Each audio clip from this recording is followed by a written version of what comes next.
Morning India. दोस्तों नमस्कार। दोस्तों आज की ये कहानी काफ़ी इंटरेस्टिंग होने वाली है, तो चलो मैं आपको सुनाती हूँ आज की हमारी इस प्यारी सी कहानी को। आपको पता है ना क्या करना है इस कहानी को सुनते वक्त, या फिर हेडफोन का उपयोग करें। इससे इस कहानी ऑडियो क्वालिटी भी पसंद आएगी जब आपके कानों तक पहुँचेगी। चलिए अब इस कहानी को शुरू करते हैं। दोस्तों मेरा नाम गायत्री, मैं बाड़मेर राजस्थान से हूँ। तो बात आज से कुछ सालों पहले की है। उस वक्त मेरी उम्र 23 साल थी। मेरा बीए हो गया था और घर से सरकारी नौकरी का एग्ज़ाम की तैयारी कर रही थी। मैं गोरी तो नहीं, लेकिन मेरा फेस कट अच्छा है, इसलिए मैं सांवली होने पर भी अच्छी दिखती हूँ, स्लिम, और मेरी हाइट भी अच्छी है। मम्मी पापा दोनों टीचर हैं, एक भाई है जो भी पढ़ता है। मम्मी तो स्कूल रहती है, इसलिए घर पर अधिकतर कामों में मैं ही करती हूँ। ये बात तब की है जब बीए का एग्ज़ाम ख़त्म हुआ था। 23 साल की थी मैं उस वक्त। हमारा मकान 2 मंजिला है, नीचे हम रहते हैं और ऊपर का हिस्सा किराए पर दे रखा है। ऊपर 2 रूम है जो एक ही पूरे फ्लैट के जैसा है। ऊपर वाले हिस्से पर 2 लड़के रहते हैं, कमलेश और राज। उन दोनों की उम्र 23 साल 27-28 की हुई होगी। उन दोनों की पढ़ाई हो चुकी है। उनमें से एक जॉब करता है और एक ऐसे ही एग्ज़ाम की तैयारी करता है। वो दिखने में एकदम काले से थे, लेकिन दोनों मुझसे अच्छे से बोलते। बहुत बार वो हमारे घर चाय पीने आते। उनकी नज़र शुरू से ही मेरी तरफ थी, लेकिन मैंने ध्यान नहीं दी। मैं बस अपने पढ़ाई पे ही लगी रहती, क्योंकि मुझे एग्ज़ाम जो निकालना था। पापा और मम्मी तो ऊपर जाते ही नहीं, मैं ही जाती थी, कभी किराया लेने तो कभी ऐसे ही साफ सफाई। इसलिए मैंने बहुत बार उनके रूम में शराब की बोतलें देखी थी, लेकिन मैंने इस बात को अपने पेरेंट्स को नहीं बताया, क्योंकि वो उनको निकाल देते और फिर नया किराएदार मिलना मुश्किल था। मैं उनके रूम पर लड़की लाते हुए देखी थी, लेकिन मैं ये सब इग्नोर कर दी थी, घर वालों को नहीं बोला। फिर मैंने एक दिन घर को जाते हुए देखा, तो मैं ऊपर गई और खिड़की से देखा। मैंने देखा कि अंदर कमलेश था और उसने उस लड़की को कमरे में अंदर आते ही गेट लगा दिया। वे दोनों बातें करने लगे। फिर कमलेश ने उस लड़की की तरफ कहा, मैं तुमसे मिलने को कब से तैयार था, तुम आ ही नहीं रही थी। तो उस लड़की ने कहा कि क्या करती, मुझे डर भी था। दोस्तों ये सब कुछ मैं खिड़की से छुप छुप के देख रही थी। वैसे तो मुझे ये सब चीज़ नहीं देखना चाहिए था, लेकिन मैं देख रही थी, मुझे अच्छा लग रहा था और मैं ऐसे ही देखने लगी। फिर मैं जल्दी से वहाँ से निकल गई। फिर नीचे गई और उन सब चीज़ों के बारे में सोचने लगी, और दिन भर मेरे दिमाग में यही सब चलता रहा।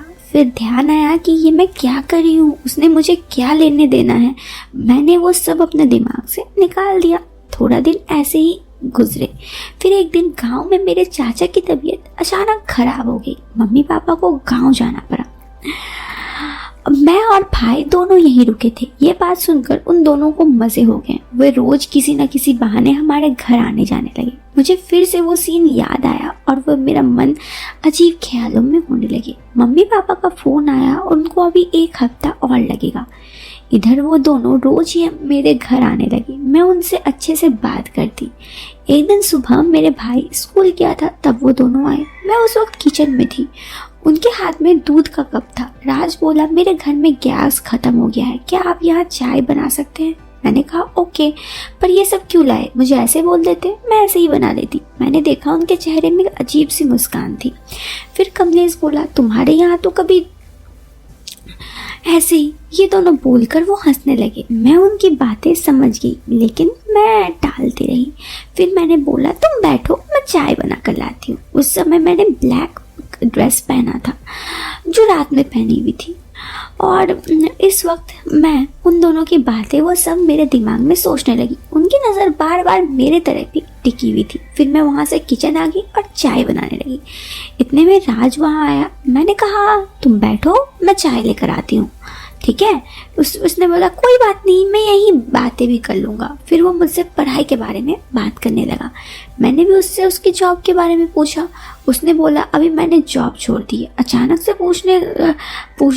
अचानक उसने पूछा, गायत्री आपका बॉयफ्रेंड है? उसके इस अचानक हुए सवाल से मैं शॉक्ड हो गई। मैंने कहा नहीं, क्यों? उसने बोला ये कैसे हो सकता? मैंने कहा ऐसा ही है। वो चुप हो गया। फिर मैंने बोला क्या तुम्हारी कोई गर्लफ्रेंड है? उसने बोली हमारी ऐसी किस्मत कहाँ।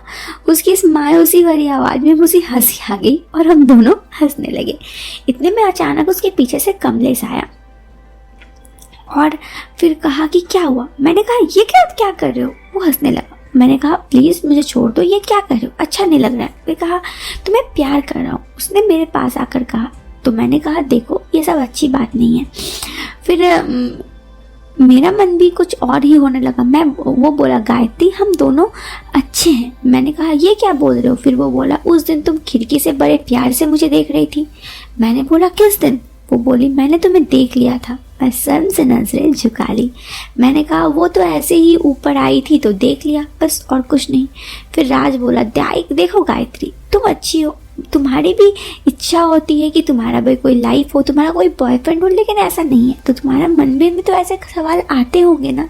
इतने में राज आया और कहा कि सुनो देखो तुम्हारी भलाई इसी में है कि हम लोगों के साथ बातें सुन लो। मैं बोली देखो ये सब गलत है, प्लीज़ ऐसा मत करो। वो लड़की तो है, वो लड़की के साथ जाओ। लेकिन मुझे अब अच्छा नहीं लग रहा था और उन दोनों की बातें कहीं ना कहीं मुझे पसंद आ रही थी। फिर कमलेश बोला कि देखो तुम्हारे दिमाग में भी ये सब है, मुझे पता है। फिर मैंने गैसें बंद कर दी और अब सब कुछ मेरे दिमाग में चल रहा था। मैंने उन्हें बोला ये बात तुम किसी को मत बोलना प्लीज़। राज बोला पागल हो क्या, हम क्यों भला किसी को बोलने जाएंगे। मैंने बोला ठीक है फिर चलो। उन दोनों ने कहा कि ठीक है मैं मेन गेट देखता हूँ। वो दोनों हंसने लगे और फिर मेन गेट देखा और उसके बाद हम लोग गए अपने कमरे पर, वहाँ पर बैठे और तब तक चाय, मैंने कहा कि रुको चाय ले आती हूँ। मैं उन दोनों से कहा कि 1 मिनट रुको। फिर मैं चाय लेकर आई और उसके बाद उन दोनों ने चाय किया और फिर हम लोगों की थोड़ी ऐसी ही बातचीत हुई नॉर्मल सी। फिर उसने मुझे बताया कमलेश ने कि उस दिन जो लड़की थी वो उसकी गर्लफ्रेंड नहीं थी बल्कि एक लड़की थी जो उसे ऐसे ही मिली थी। मैंने कहा मुझे वहाँ से नहीं देखना चाहिए था, ये मेरी गलती है, मैं मानती हूँ। इस पर उन्होंने कहा कोई बात नहीं और इस तरह हमारी थोड़ी बहुत नॉर्मल बातचीत हुई। मुझे कमलेश और राज में से राज सच में पहले से ही बहुत अच्छा लगता क्योंकि उसका बिहेवियर भी बहुत अच्छा था और वह जॉब भी करता था। इसलिए फिर जब तक मेरे घर वाले ना रहे उतना दिनों में मेरी उन लोगों से अच्छी बातें बनने लगी। और फिर मेरे जब घर वाले आ गए तो मैंने उनसे ऐसे ही दूरी बना लिया क्योंकि मुझे पता था कि अगर घर वालों को भी ये बात पता चलेगा तो उन्हें बुरा लगेगा। बस उसके बाद हमारी ज़िंदगी एक अलग ही मोड़ ले ली। तो दोस्तों ये कहानी तो यहाँ पे ख़त्म हो जाती है। आपको ये कहानी कैसी लगती है कमेंट बॉक्स पे जरूर बताएं। इस वीडियो के पसंद आने पर आप वीडियो को लाइक और चैनल को सब्सक्राइब करें। टिल देन मैं मिलती हूँ फिर एक नए वीडियो में एक नया इंटरेस्टिंग टॉपिक के साथ। तब तक के लिए बाय, टेक केयर, बाय।